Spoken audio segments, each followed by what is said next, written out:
Hello dear friends, welcome back to my channel. And आज की इस वीडियो में हम class 10th chemistry chapter number 3 आपका है धातु अधातु, उसके कुछ महत्वपूर्ण बहुविकल्पीय यानी ऑब्जेक्टिव क्वेश्चन लेके आए हैं जो कि बेहद महत्वपूर्ण है एंड प्रीवियस ईयर में एक नहीं कई बार पूछे जा चुके हैं। तो आइए देखते हैं।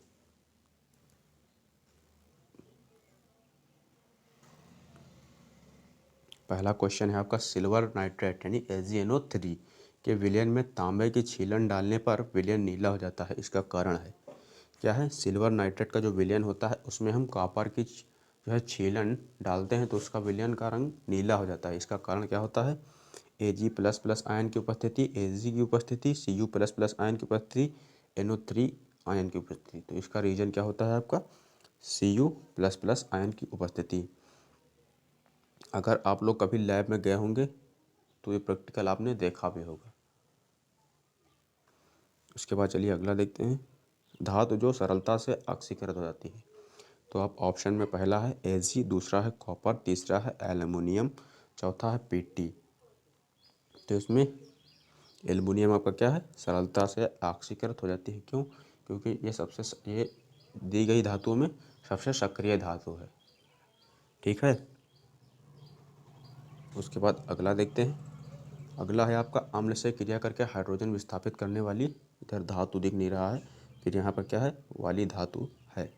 तो अम्ल से क्रिया कौन सी धातुएं करके हाइड्रोजन विस्थापित कर देती हैं, जिनका जो है सक्रियता श्रेणी में हाइड्रोजन यानी H से ऊपर हैं जो धातुएं, वे आपके क्या करती हैं HCl से क्रिया करके हाइड्रोजन विस्थापित करती हैं।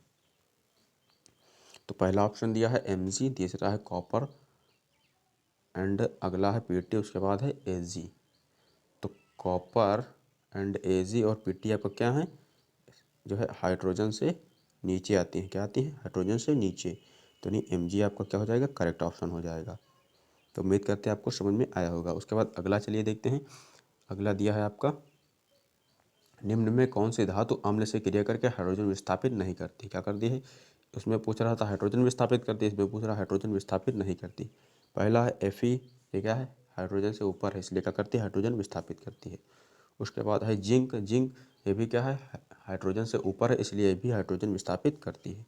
उसके बाद Cu, ये आपका क्या है सक्रियता श्रेणी में देखेंगे तो हाइड्रोजन से आपका नीचे आता है कॉपर, इसलिए आपका ये जो है ऑप्शन सही हो जाएगा। यानी कॉपर क्या है, जब HCl से रिएक्ट करेगी तो हाइड्रोजन विस्थापित नहीं करेगी। तो उम्मीद करते हैं आपको समझ में आया होगा। अब चलिए अपना अगला प्रश्न देखते हैं।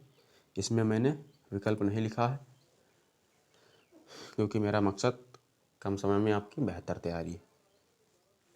अमलगम क्या है, आप लोग डायरेक्ट याद रखेंगे, अमलगम होता है आपकी एक मिश्र धातु। उसके बाद एंटीमनी क्या है आपका उपधातु। इसमें वैसे ऑप्शन लिखने की कोई आवश्यकता भी नहीं थी, आप लोगों को पता ही होगा एंटीमनी ये सब क्या होती है, उपधातुएं होती हैं। तो आप लोग याद रखिएगा, ये सब पूछे जा चुके हैं। ठीक है, प्रीवियस ईयर एक एक नहीं दो दो तीन तीन बार आए हैं। उसके बाद चलिए अगला देखते हैं। मुद्रा धातु है जिंक, ये तो है नहीं कॉपर, उसके बाद Mg, उसके बाद Pt। तो हमने आपको क्या बताया था, कॉपर क्या होती है आपकी मुद्रा धातु, यानी तांबे के सिक्के उक्के बनाए जाते हैं, आप लोग को पता ही होगा। तो ये क्या है मुद्रा, मुद्रा का मतलब क्या होता है सिक्का। तो कॉपर आपका क्या हो गया मुद्रा धातु। तो उम्मीद करते हैं आपको समझ में आया होगा। आप चलिए अगला प्रश्न अपना देखते हैं। है जस्ता धातु HCl से क्रिया करके कौन सी गैस निष्कासित करती है। तो जस्ता आपका क्या होता है H से ऊपर होता है, सक्रियता सारणी में H से ऊपर आपका क्या होता है जस्ता। तो क्या करता है आपका हाइड्रोजन, समझ गए। यानी सक्रियता सारणी में जो धातुएं H हाइड्रोजन से ऊपर हैं वे सभी HCl, H2SO4, HNO3 यानी आपके तनु अम्लों से क्रिया करके क्या करती हैं, आपका हाइड्रोजन विस्थापित करती हैं। इसलिए आपका क्या हाइड्रोजन सही हो जाएगा। उसके बाद अगला प्रश्न आपका है, निम्न में सबसे सक्रिय धातु कौन है। पहला हो गया आपका Fe, दूसरा है कॉपर, तीसरा है Pt, उसके बाद है जिंक। तो आप लोगों ने सक्रियता सारणी जब ध्यान से देखा होगा तो जिंक क्या होता है आपका Fe से ऊपर आता है। तो जिंक क्या है आपका सबसे एक्टिव मेटल यानी सबसे सक्रिय धातु है। तो उम्मीद करते हैं आपको समझ में आया होगा। उसके बाद अगला प्रश्न आपसे पूछ रहा है तांबे का अयस्क है। तो बॉक्साइट, क्रायोलाइट ये सब क्या हैं, ये आपका बॉक्साइड या क्रायोलाइट आपके तो हो गया एल्युमिनियम के अयस्क, मैलेकाइट आपका क्या होता है, कॉपर का अयस्क। तो उम्मीद करते हैं आपको ये भी प्रश्न अच्छे से क्लियर हो गया होगा। उसके बाद फफोलेदार कॉपर, यानी फफोलेदार कॉपर क्या होता है, अभी अभी जस्ट इसी वीडियो में हमने आपको फफोलेदार कॉपर बताया है। ये भी प्रश्न 2017 में पूछा गया था। तो शुद्ध कॉपर, कॉपर का अयस्क, 2% अशुद्धियाँ मिश्रित, उसके बाद कॉपर की मिश्र धातु। तो शुद्ध कॉपर तो ये है नहीं, कॉपर का अयस्क ये है नहीं,